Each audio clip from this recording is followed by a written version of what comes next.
Coming up on this episode of the Seahawkers podcast, championship games are done. The two coveted coordinators are now freed up to have their interviews. Will it be Ben Johnson? Will it be Mike Macdonald? Or is it still going to be somebody like, I don't know, Dan Quinn? This next week is sure to be an awesome one. What will John Schneider do? We're going to talk about it right now on the Seahawkers podcast.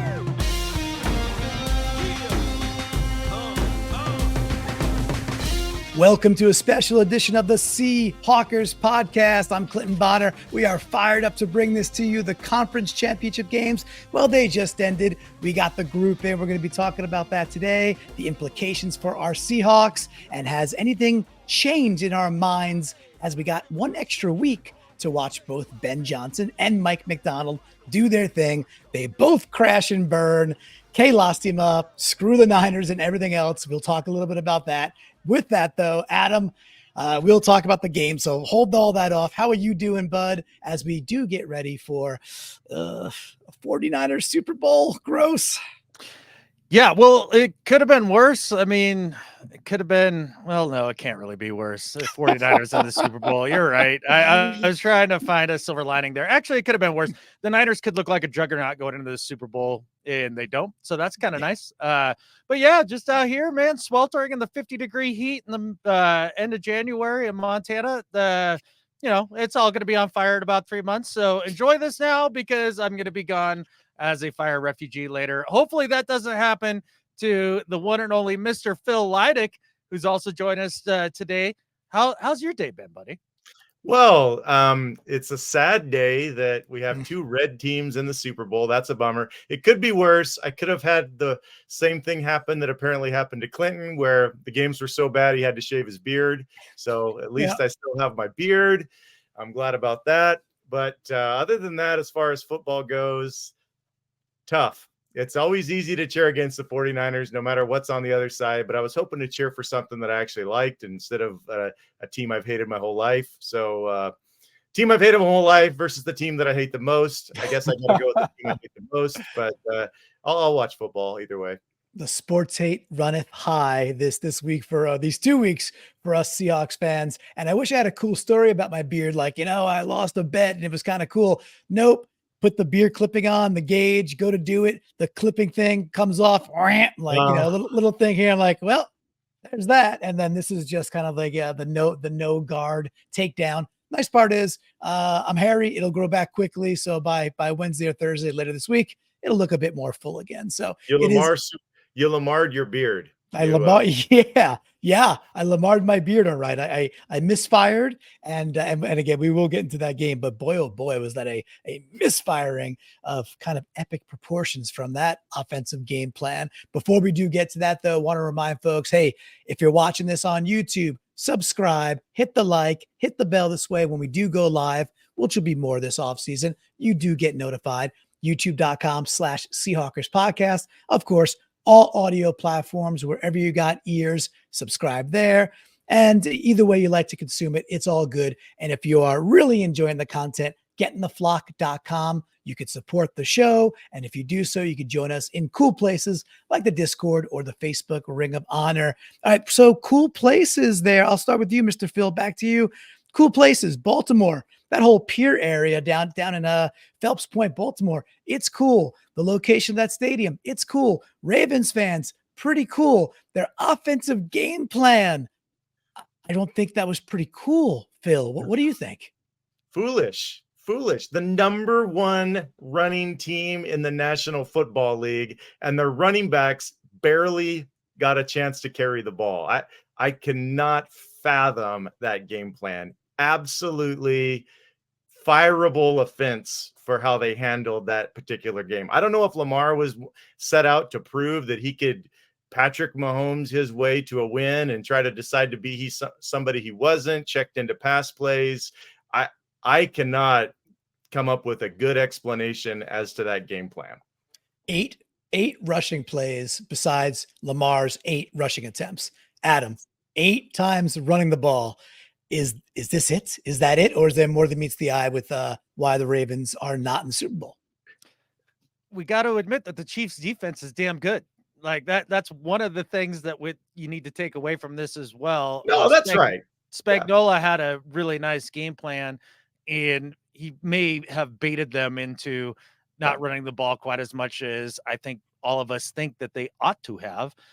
You mentioned the 8 rushing attempts from Lamar. How many of those were scrambles, right? Like the design called runs, and they needed more of that. I don't understand how you have Lamar Jackson and you're not RPOing the crap out of every single team that you come across in the playoffs. Why are we saving Lamar Jackson at that point? Like, let it rip. Now, as far as Lamar trying to prove he can be a different player than he is, I think he's moved past that.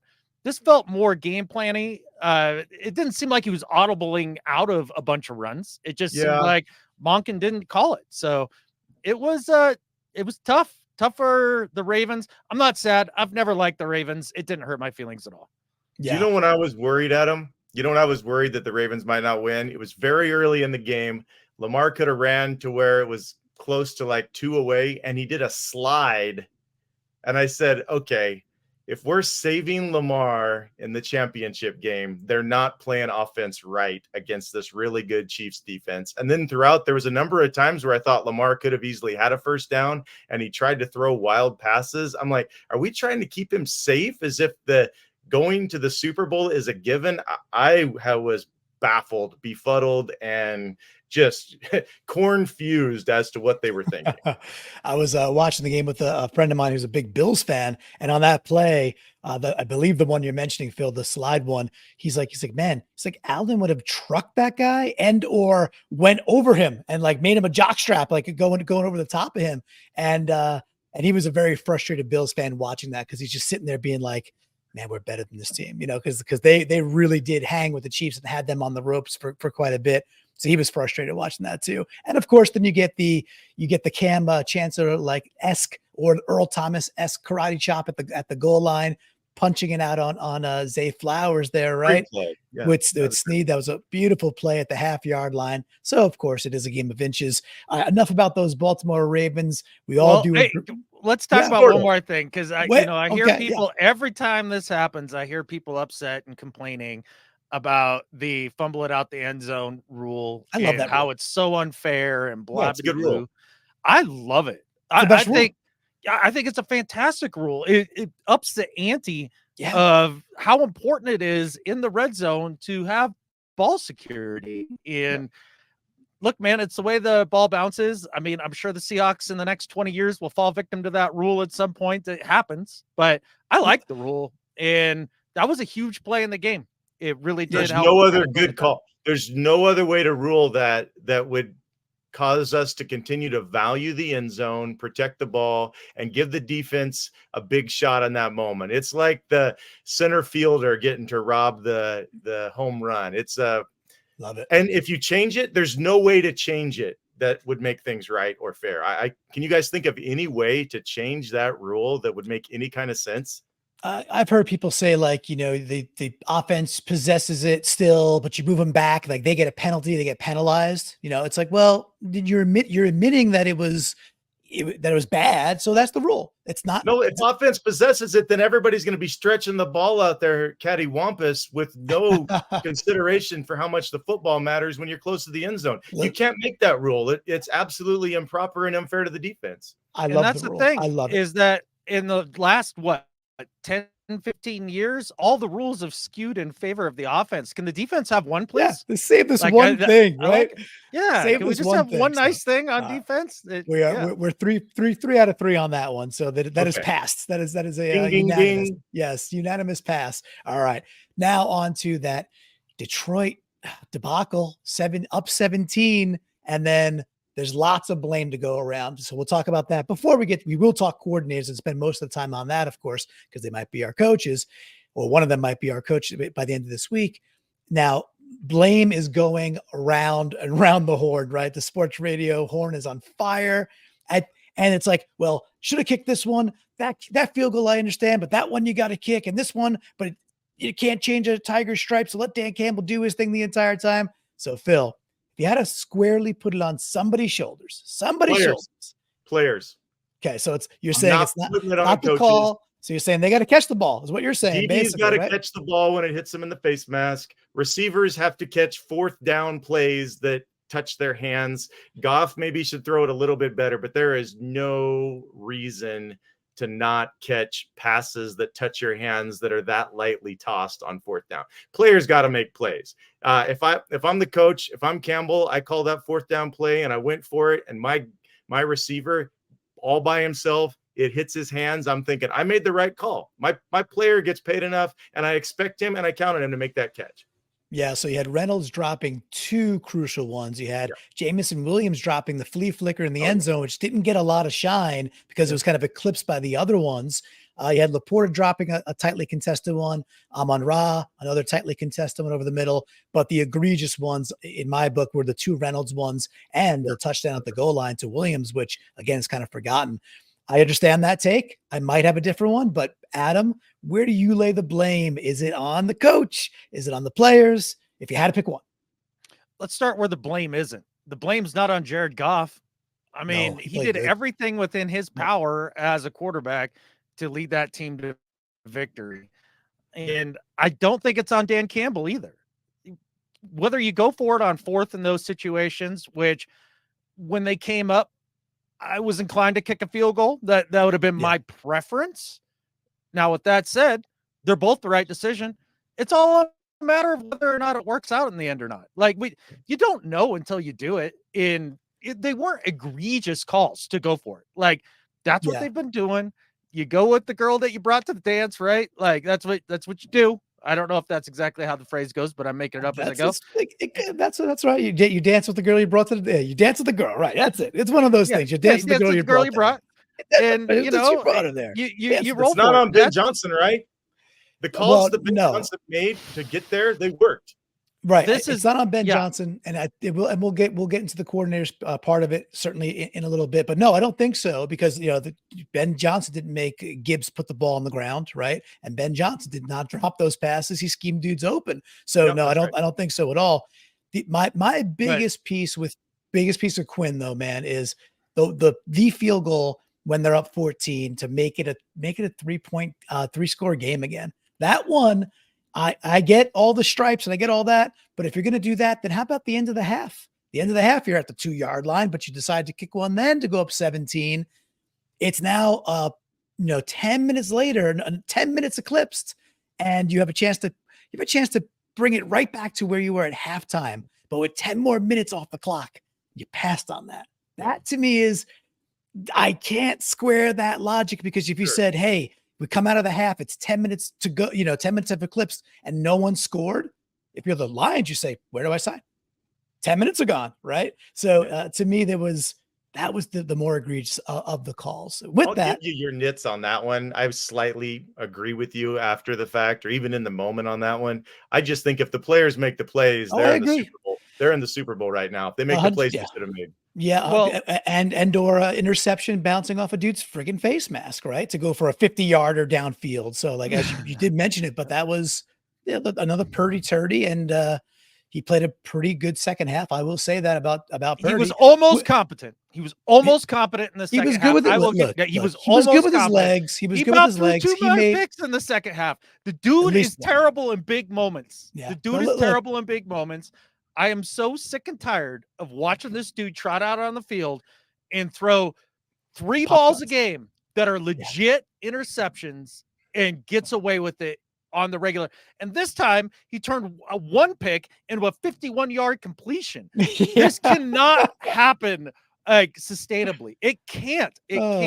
But when you talk about the fourth down calls, Clinton, like Brandon had texted me that a lot of the analytics guys are kind of going to the mat on this one. Like, no, you got to go for it there. And it's a big deal and all that stuff. But for me personally, the analytics don't seem to take into account momentum. They don't take into account on the road, the flow of the game, the crowd noise, right? And go back up 17. Yeah. And they don't seem to take into account how many scores that you're up. Not like, I'm sure it's in the algorithm or whatever, but 3 scores is a huge deal. 3 scores. That's a huge deal. And for example, Niners go down, they kick a field goal on their opening drive in the second half. Okay, fine. That you got a little thing going there. Cool. Kick the field goal when the Detroit Lions drive it down, and now you've answered, you're back up 3 scores, and you don't allow what now has become a turnover, because that's what it is when you don't convert. It's a turnover. The crowd gets juice. The players get juice. Hey, man, we just walked down and we knocked it back down to 2 scores. We just turned them over down on our end of the field. Here we go again. And all of a sudden, especially when you're on the road, that really can snowball on you when you're a young team without a lot of playoff experience. So that's where I think the mistake was in terms of not kicking field goals there, was just the idea of the momentum of the thing. And once he felt it snowball, it was over. Yeah, I agree. And what's to blame, Clinton? You asked me what's to blame. Yes. 49ers never ending luck. They have horseshoes up all their butts, and they are unbelievable, man. That is now 2 playoff games they did not deserve to win that they won. Yeah. And it is what, unfortunately, does good teams do find ways. Cause I look back at our 2014 NFC Championship game. It's like, did the Seahawks deserve to beat the Packers that day? No, we did not. Not with 4 interceptions. There was some luck. There's a ton of luck. Onside kick, the whole thing, right? So we had been the benefactor of luck in certain certain times. Well, Niners are catching it right now. I'm hopeful it runs out in 2 weeks. Well, I would just make a clear point here with all the talk today. The Niners coaching staff did not outcoach the Lions. They had more luck. Purdy did not outplay Goff. Here's the difference. If we're going to say players, beside from the luck, the skill position players for the Niners outplayed the Lions at every single slot, in spite of the fact that the Lions had a phenomenal offensive line that was playing good. Amon-Ra St. Brown, he played good. You know who played better? Debo, right? Reynolds, he choked. You know who played good and was clutch? Ayuk. The running backs of the Lions, with all the excitement that they are. Hey, CMC outplayed them. We have the tight end with the really fun name. Laporta. He had some good plays, but Kittle had the bigger ones. So all those things can elevate Purdy. They can elevate Kyle, because in reality, when it came down to big boy moments, Debo was the best guy on the field. And when CMC had his chance, he was dominating as well. And the last person to blame here, Clinton, is me. This is my fault. I know Carly at our Ring of Honor wanted to take the blame because she was talking about Lions Chiefs Super Bowls at halftime. But I have to admit, at halftime, I was walking around the house. I was, heating up some food, and I was like, wonder what Kyle's excuses are going to be this year. Oh, no. That thought went through my head. I allowed myself to think it, and then this happened. So ultimately, it feels like a me problem. It may be, and now we've all suffered for that. But I appreciate you. You stand there and taking the bullets on that one. So all right, that's the conference recap there. As we turn it over to the offensive and defensive coordinators on the 2 teams there, Ben Johnson, Mike Macdonald. Let's start with Ben Johnson since we're on that thing already.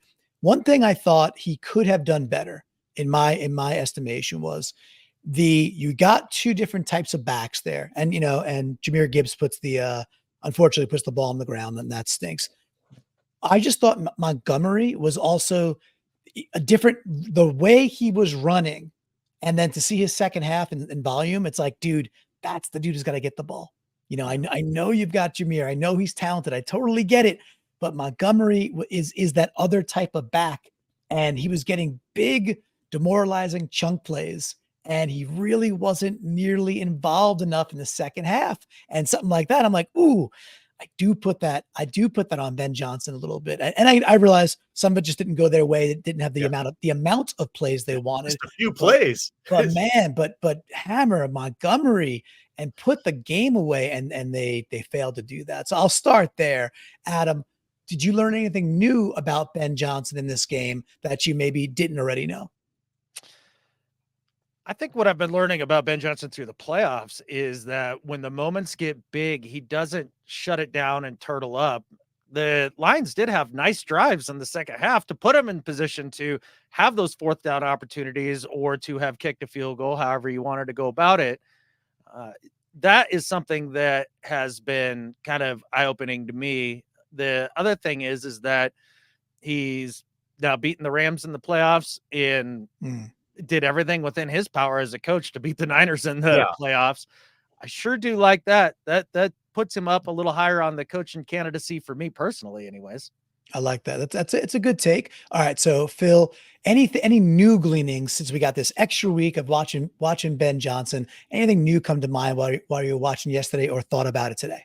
I liked him. There's things that I don't know and can't know to decide if he's the guy or not. But I mean, 182 yards on the ground against the Niners. I like that. I like the way they ran against the Rams. My questions are his O-line, especially in the middle, just looks so dominant. I wonder how difficult it is to call offense when your O-line is just crushing it like that. And then I won't blame him for this loss. I can't blame him. No. When the calls were made, I feel like he gave his players the chance to win the game. They could have won with the plays that he called. But I did like him. I won't know what kind of staff he can put together. I don't know what kind of leader of men he really is. I like how he handles himself in press conference. His play designs, again, they look great. What that means with a different offensive line, just tough to tell. Yeah, that was I can't ding him for that because it's like, okay, I'm going to transport him over to the Seahawks with this current line. No, that's not the reality either, right? We have an offseason to go and improve that. With that, though, there was the piece of me saying, like, is this mainly because they have a good offensive line? And they do have skilled people, although some of them fell a little short on Sunday. They do have talent for sure on that offense, which is fine. We have a talented offense as well. So it was just for me like, oh man, would the delta in that drop just be too radical, and like all the specialness that seems to be like his scheme just kind of go away because Gino just doesn't have time. And I guess it doesn't. And for me, it's like, does it matter if we don't fix the offensive line? Does it matter what offensive coordinator we have if we can't fix the problem, right? So, Adam, any thoughts on any? Oh, good, Mr. Phil. Yeah, along that line, and maybe for Adam, if not Clinton, how much does the play caller help the offensive line to look pretty, right? I mean, can the play caller be the person behind the scenes that's making the pop star look good, is really the one that fixes up her makeup, does her hair, does her clothes? How much is the play caller causing us to say, ooh, that offensive line looks good? Is that really a big factor, do you think, Adam? Well, it's an interesting point. It was kind of where I was going to go. Not only can the play calling, I think, help with what you have there up front, because basically you play to your strengths and the strengths of your players, and all that, and good coaches do that. Also, was that offensive line any good before Ben Johnson showed up on the scene as offensive coordinator? I mean, you have to give him credit for also helping build up that offensive line. Did he draft the guys? No. But did he coach them up? You bet. There was a second there where people thought Penei Sewell was going to be a bust, like those first couple of weeks after he was drafted. And he's managed to get the best out of the dudes that he's had there. And so I do think that speaks to his coaching a little bit. One of the things that I have questions about with Ben Johnson is those fourth down calls. Would those be Ben Johnson calls in terms of going for it or kicking it?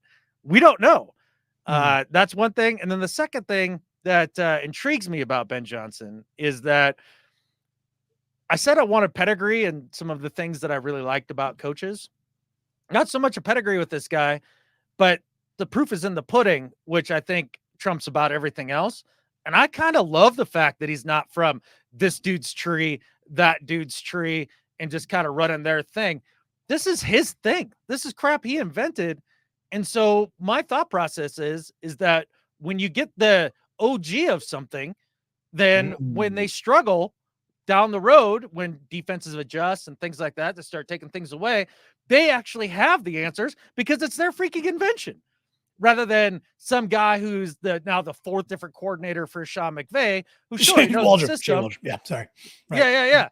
No, but maybe doesn't have the intuition to make the proper checks and balances and changes throughout a game. So those are some things that stood out too. Yeah, and his counterpunch was okay, right? Like, I feel like it's tough to say it was great. Like, he nailed them when they adjusted to his offense, but I just can't slam him too bad because I feel like he gave his players the chance to do what they should have done, and they came up small.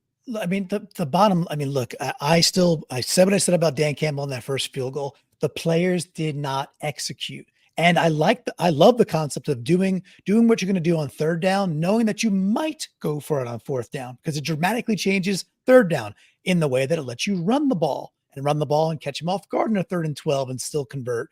So I love all that.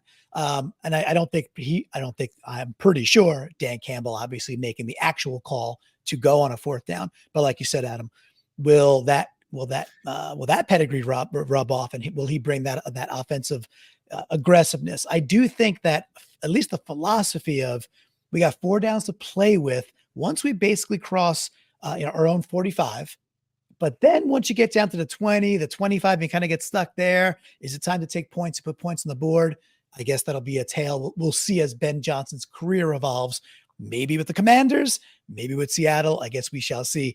Let us get over to the other player here on stage, Mike Macdonald, currently still defensive coordinator for the Ravens. Look, Chiefs come out hotter than a pistol. It's the Swift show. It's the Kelsey show, and they're off and running. And then the game just buckles down, and Myers gets stuck in this kind of gorgeous defensive mire. So Phil, anything new that you could glean from watching Mike Macdonald adjust to what was a Chiefs team that came out super hot?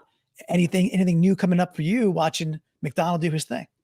I loved how he called the game after the read scripted plays. When the scripted plays went and then Macdonald kind of solved the offense and adjusted, I don't feel like the Chiefs were just stopped trying and said, well, I hope the defense wins. I think they were trying their stuff, and everything they tried, it feel like Macdonald had it ready to go. He had the solution on almost every situation. After the first 2 touchdown drives, they did get that 1 field goal. The whole second half, what'd they do? Like 60 something yards, 6 drives for no points. And that's against that, obviously, a moving offense, and that's not just them. How about how they did against the Texans as well? All the games. How about against the Seahawks? Gino and them.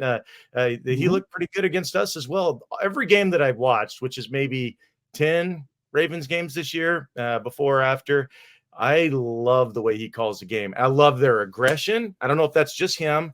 I love the positioning. I love how they're up close. We're not giving up deep stuff, but we're also not just getting ourselves dink and dunk to death as a Ravens fan. I don't know if it's just the players, because they have a lot of good players, but I also feel like he's got them in their spots. And I know we don't want to use the word discipline too perfectly for them, because they got a little carried away with the aggression.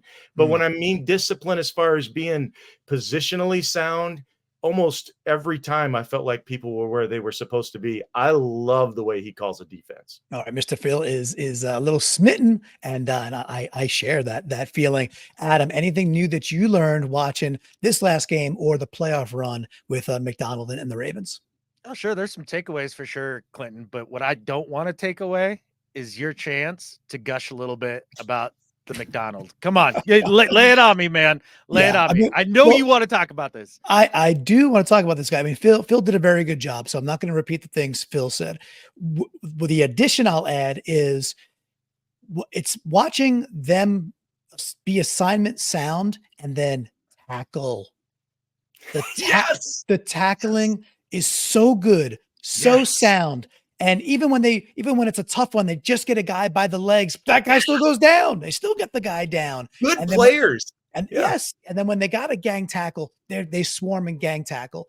So it's that combination of, because they talk about like him being like very multiple is a fun phrase people throw out there. And all that means is they're really only rushing 4, but you have no idea what 4 are coming at you on any given play, right? They'll drop defensive tackles back in. They'll bring a corner. It's a corner blitz in quotations, but it's still the 4th person. So it's not a blitz package.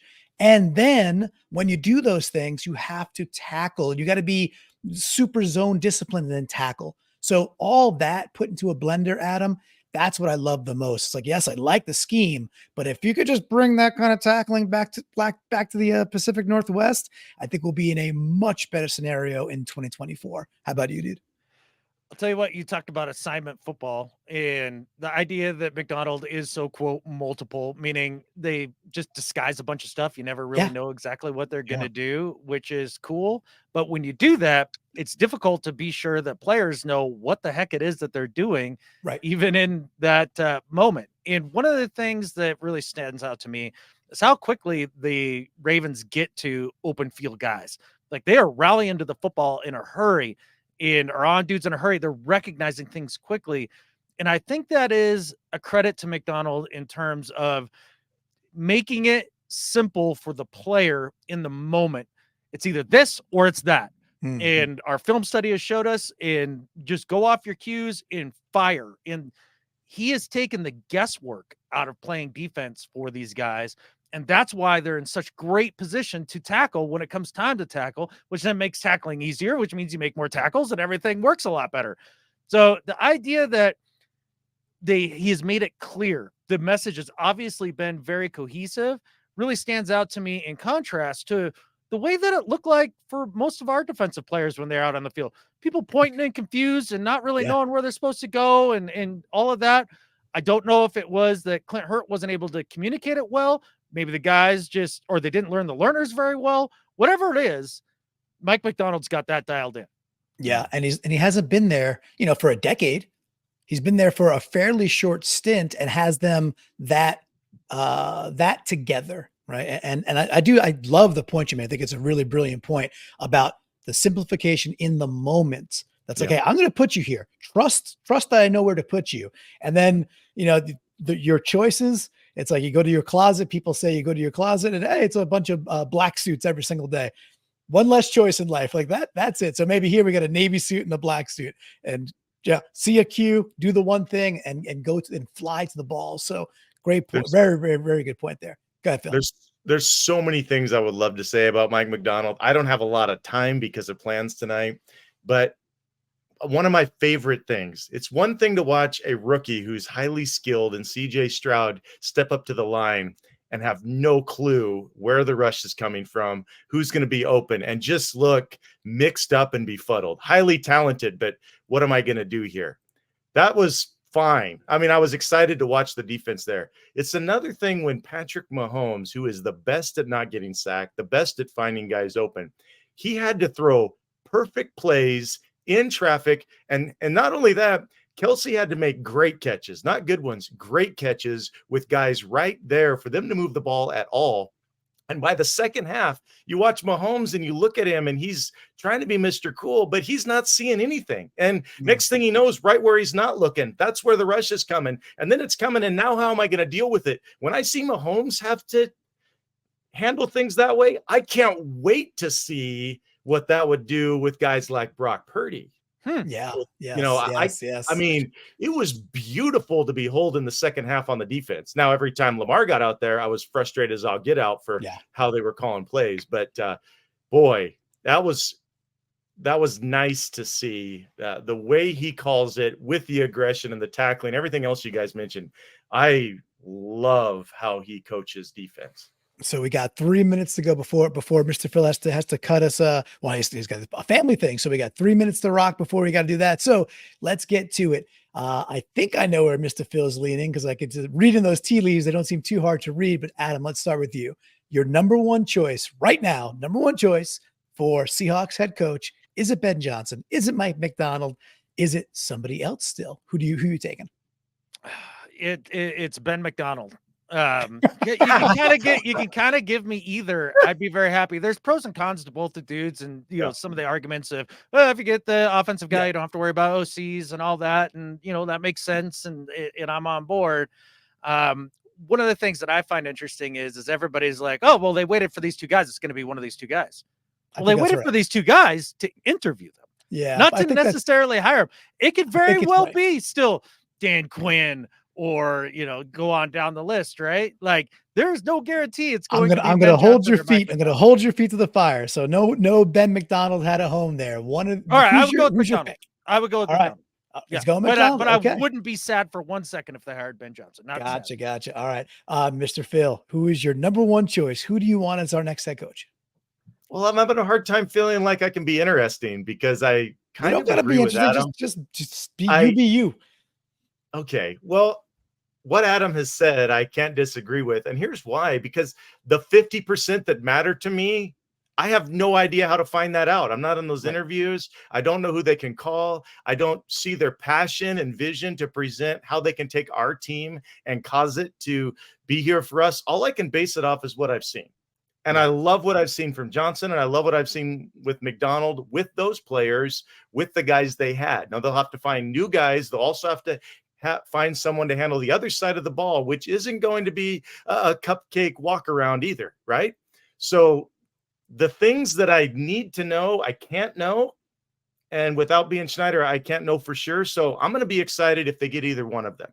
Okay. What's going to bum me out a little bit is if we don't get one of these guys, because that'll tell me Schneider was disappointed in the interviews. Macdonald or the one that he wanted decided he wanted the commies, and then the one that was left just didn't have the vision, didn't have the resources to pull someone, and he's going to settle with, Quinn or Vrabel, which could be fine, but not as exciting. So if we get Macdonald, yes, I'm going to be thrilled. If we get Johnson, then I'm going to be surprised and thrilled, because I think that means Schneider sold us better than the commies, because I think the commies think they could get Johnson if they just say you can have it. Yeah. So Clinton, this is yours. Clinton, you're still on Dan Quinn then? Yeah. Yes, I'm still on Pete Carroll, back in the PNW. So I'll land us here for I'm pretty definitive on this one. For me, it's Mike Macdonald. It has been for several weeks. Not like it's been years, but weeks. The biggest thing for me is our biggest problem is defense. That is our absolutely number one biggest problem was our defense. You fix that with Macdonald, who comes in and does his job. And I think with the offensive weapons, you could find, I think there's good OCs out there. You could find somebody. I'm sure Mike Macdonald, I'm sure he has people he knows who he could dial up and say, you want to come with a fairly cheap, team-friendly, good quarterback, DK, Lockett, JSN, K9, Charbonnet, and the rest. And we're probably going to take that 16th pick and go get ourselves the best guard in the draft, or a right tackle that could swing into guard. I think we'll be okay with OC. I think you solve the biggest challenge first. It is defense that was atrocious. Go solve that. Go get Macdonald. So that's the dude I want for sure. And I will be disappointed if it's anybody but. I'll cheer for them day one, but it will come with a side order of disappointment. So we don't know what John's going to do quite yet. We may find out probably this week. We're recording this on Monday. So. I'm going to try to get this out Monday night because this is timely. I believe we'll probably know maybe by Thursday or even Friday that we got a new head coach, and we'll Wednesday. Or even Wednesday. If that happens, we'll be back on with an emergency pod on the Seahawkers podcast. Remember, youtube.com/Seahawkers podcast. Subscribe wherever you got your ears, all the platforms you like, you subscribe, you hit the bell, tell 1212s. And we're going to have a lot of fun with this as we do have a coronation of our new next head coach. And I think, gentlemen, with that, there's only one thing left to say. Go Hawks. 3 for 3 on Macdonald.